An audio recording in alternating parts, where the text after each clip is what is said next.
been starting everyone with go back to putting your reel together for the award and how that all came to be. Well, what's interesting is that I didn't even plan on applying at first. I had spoken to a guy named Mike Lefko about it. I don't know if you know Mike, but Mike, I talked to Mike Lefko about it. He was at the time USF's women's basketball and baseball radio play-by-play announcer, and him and I had developed a good relationship. And we were sitting at a basketball game, a men's basketball game that neither of us were calling. I believe it was that it was pregame, something like that. And he's like, "So, are you, going to apply?" I was like, "I don't know. Like, it's kind of difficult to find, exactly what I want for it and whatnot." And he goes, "All I can say is, what's the worst that happens? You apply, nothing happens, great. But if you don't even give yourself the chance." So that kind of stuck with me. And over the next few days, I tried to figure out which was my best work to put for this. I found a great clip, about 8, 9 minutes from one of USF's last football games of that season. Opening drive touchdown. It was great. And so I said, awesome. So that went in. The only difficulty there was while the play-by-play was good, I didn't have an analyst for that game. So that was just me. So I don't know if that was going to take points off for myself, but I didn't think about that. I just thought, all right, the play-by-play there, I feel, is the best stretch that I could have had and found this year. So I put that in. Then I found a nice little 6-minute basketball clip from the conference tournament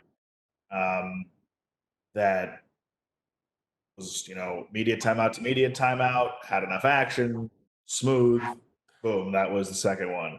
And then I had about finding a clean baseball inning that's short and has a lot going on in it is very difficult. And that's not anything that you can control as a broadcaster. It's just the game itself. And so miraculously, I was filling in on a Sunday for our flagship broadcast of USF baseball. And it was about a 5.5-minute inning that had had an RBI double or a home run, and then also the inning ended on a fly ball to left, play at the plate, cutting down a run on a sac fly attempt, and like a subsequent quasi argument from our head coach. So like it had a lot of action packed into a short amount of time. So how that was perfect. I listened back to it probably 100 times. And then when you do that, you obviously start to psychoanalyze it even further and you nitpick it even further with that. But if you know what, you're overthinking it, it sounds good, just send it in and see what happens. You win the award. Were you at all surprised? Very. I would have been happy with an honorable mention, top 10, just being recognized. I would have been happy. But like I said, I wasn't even thinking about applying because I didn't think I really had a chance. There's so many good broadcasters around the country, and some that I knew who had applied the year before, who I felt were better than I was. And so I said, you know what? Maybe I'll just hit this one out. Thankfully, I didn't. So we were getting ready for. I was filling in again on our flagship broadcast for USF Baseball. Actually, about to do a game with Mike Lefko, or he was doing radio and I was doing the TV version of it on our website, something along those lines. We were all working the game. So I get to the ballpark early, a little earlier this time because I was a little stressed and just in anticipation of what was going to happen. And I'm sitting up in the broadcast booth trying to fill out my book, trying not to be distracted. Was impossible. I got nothing done. And then finally, we had to go downstairs to shoot our open for the webcast. And I brought my phone down with me, and it was like right before John was about to go on and start the live broadcast to announce all the winners. So I'm like, great. We couldn't have picked like 20 minutes ago for us to go shoot this.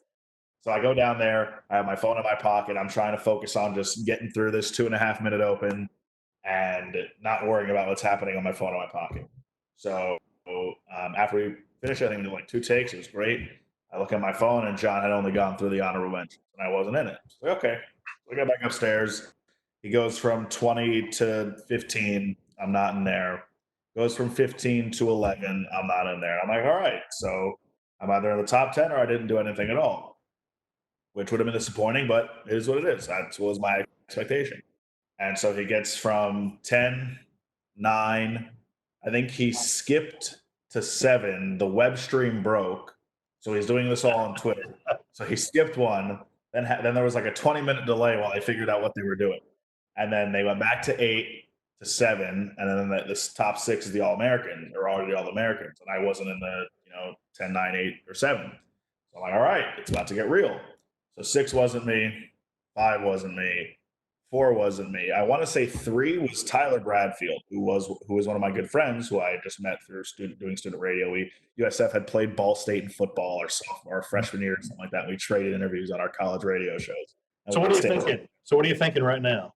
So you're not. So I'm like, there's no way. Like, there's no way that I'm going to get called right now. If Tyler, who came in second last year, is coming in third this year, like, there's no way that I'm, my mind's like, all right, congrats to whoever won. And then second place was not me. And so I'm like, all right, it's either I won or I didn't place. And I saw the tweet come up there. And now, the winner of the 2016 Jim Nantz Award as the nation's most outstanding collegiate sports broadcaster, a senior from the University of South Florida, Josh Appel. I was just so stressed out that my reaction was holy bleeping bleep, like just like that. Mm-hmm. And I looked to my phone and it starts to blow up, and then I looked down at Mike, who's recording the pregame interview for radio in the dugout with our coach, and I gave him like a thumbs up, and they were both like happy, and I was just like, my heart's pounding. I'm just trying to recover from like all that stress to now the joy of being fortunate enough to have been chosen to win the award. It was a crazy day, and I never got my scorebook finished until the second inning. Now it can be known, and then so with that comes you get to go to Salisbury, North Carolina. So later. What was your preconceived notion of what that awards weekend would be? I really wasn't sure what to expect. I'd obviously talked to the previous winners who, would say, you're going to have an amazing time in Salisbury. You're going to meet so many amazing people. And I thought, oh, that's just what they got to say. And then I got there and I'm like, wow, what an amazing time. I got to meet so many incredible people. And it really and truly was that. I mean, there were writers and broadcasters who I had maybe tweeted at or exchanged emails with, but like to meet a Chris Berman in person, or to meet Tom Verducci and Doc Emmerich and all these guys, and John Skipper, who was the president of ESPN at the time, was there as well. It was the year Billy Packer went to the Hall of Fame too, and so the video from Jim was cool to be included in that as well, and just such a whirlwind. And then to go up there and have to give a speech in front of all of these people who, at that point in the night, it's been a long night. And so I go up there and I'm like, nobody cares what I have to say. What am I going to say that's going to mean anything to these people? So I went up there, thanked everybody, parents, people who have helped, you, John, just said how honored I was to be in that room with everybody. And that was that. And I remember afterwards, John Skipper came up and he was like, hey, way to keep your speech short and sweet. That was good. And I was like, great, awesome. So that was kind of cool. But it went by so fast because, you get to have these different events where you get to mingle with all these people and really develop relationships with them and spend some time with them, having a beer or having dinner or like whatever it is, and just talking about, how a guy like John Laser, how he went from doing a decade in minor league baseball to now being the voice of Virginia Tech. He was one of the ones that I met out there who, became friendly with. Michael Russo, who writes for The Athletic now, used to cover the Panthers. I would bug him about old Panther stuff, and now we still keep in touch from time to time. He's covering the Wild now for The Athletic.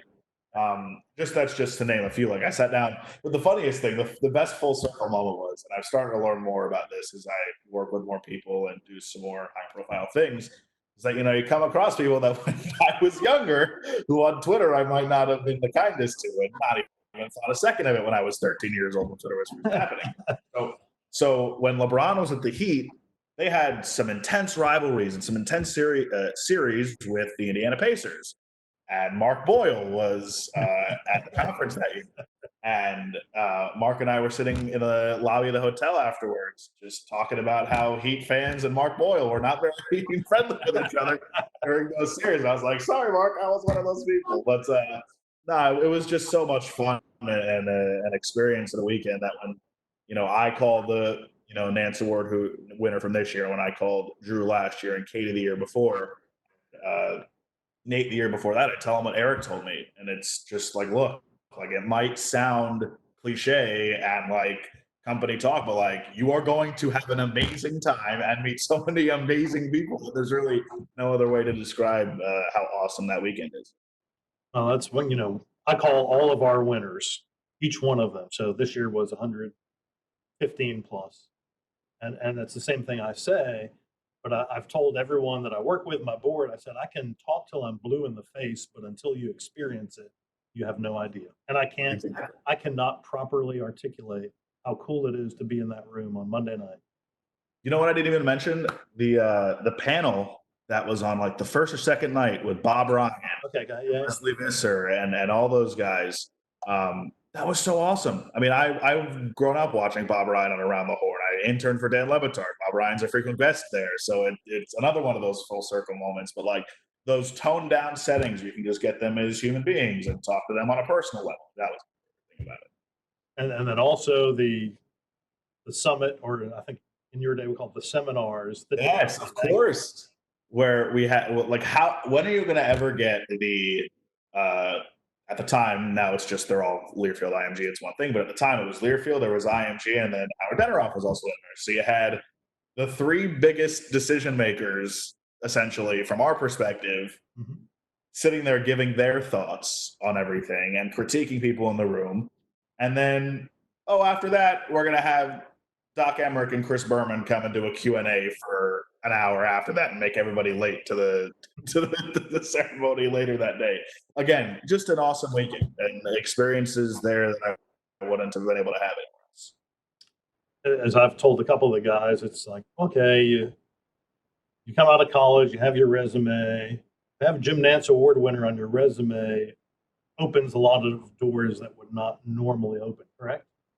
Yeah, no, absolutely. I can tell you firsthand. So I just finished my third season calling college NFL football on Sports USA Media nationally every week on radio.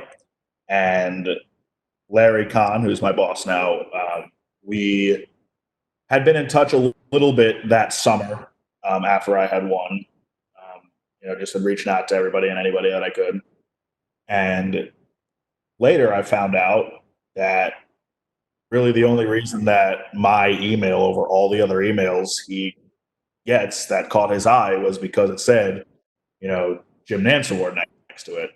And I'm not trying to sound like I'm above anybody else, but like just that being associated with that lends some credibility to why the hell is this 22-year-old emailing me right now about trying to get work. Right. So,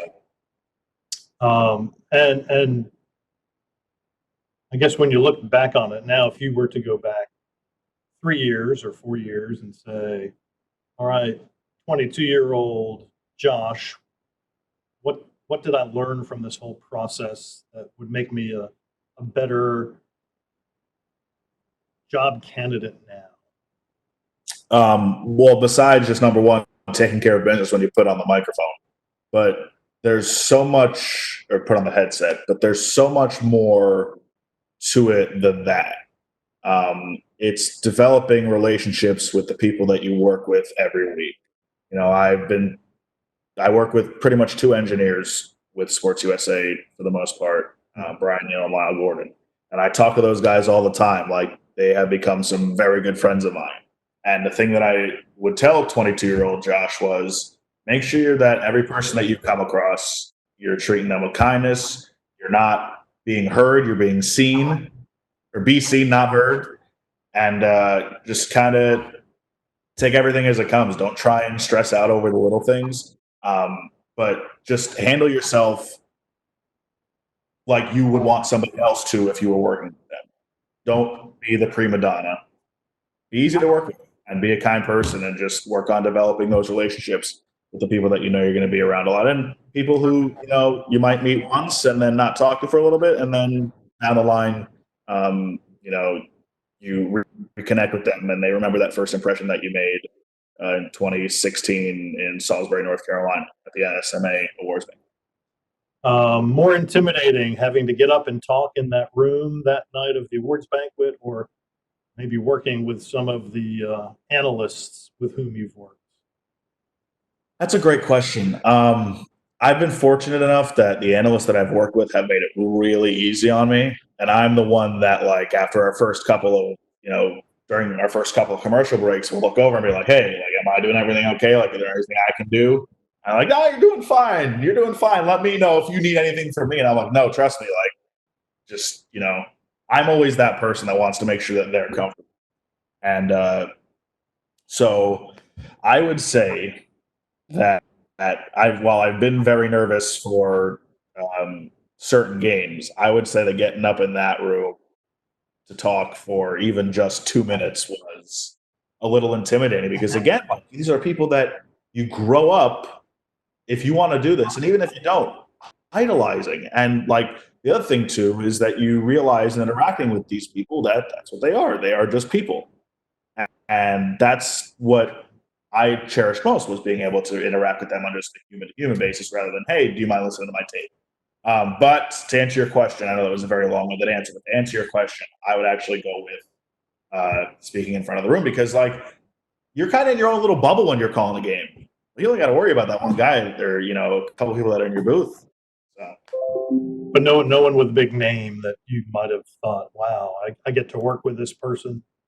Not to disrespect any of that, because there are a lot of guys that I've worked with so far that have had, big time credentials. Like John Robinson's a Hall of Fame football coach. He's who I called my first NFL game with. Doug Plank is who I called my first game with Sports USA with, period. Hank Bauer, who's one of the best special teamers of all time. Charles Arbuckle, who was All-American at UCLA. Brandon Noble, who was a stud at Penn State, played for 6-7 years in the NFL. Like, these are guys who all have extensive resumes, and here's little 23-year-old, 24-year-old, 25-year-old Josh just plopped in right next to them. So I try and make it, myself as, how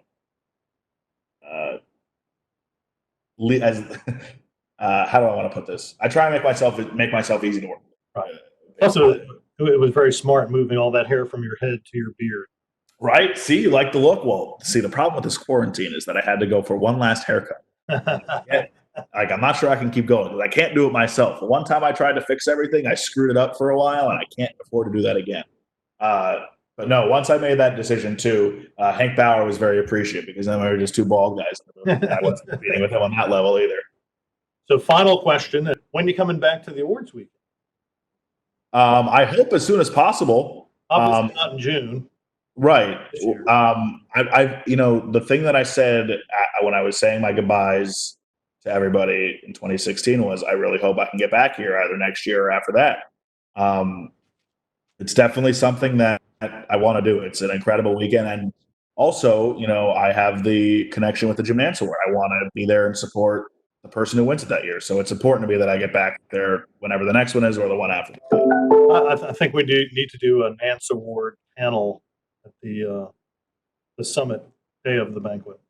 I'd really enjoy it. We'd get some good stuff out of that. And I think too, the interesting thing would be not just the winners, but there are some huge names now that and that's what I hope everybody takes from when they see all the results of this, is that there are guys who were honorable mentions. I'm pretty sure Joe Davis was an honorable mention for the Nantz Award the year he was in college and applied for it. I think Adam Amin was probably 4, 5, or 6, something like that. Like, there are plenty of guys who didn't win, didn't place in the top 10, weren't All-Americans, that are incredible. So it's not the end-all be-all for any broadcaster who wants to do this. So I think that would be a cool aspect to look at it too. Mm-hmm. But you're not giving your award back? No, it's actually sitting right there. I'm looking at it right now. Well, I appreciate your time, Josh. Always good catching up. And no, for sure. I forgot to mention, my favorite part of the NSMA Awards weekend was spending time with Dave Goren. Okay, we now have a new lead to the package. Thank you.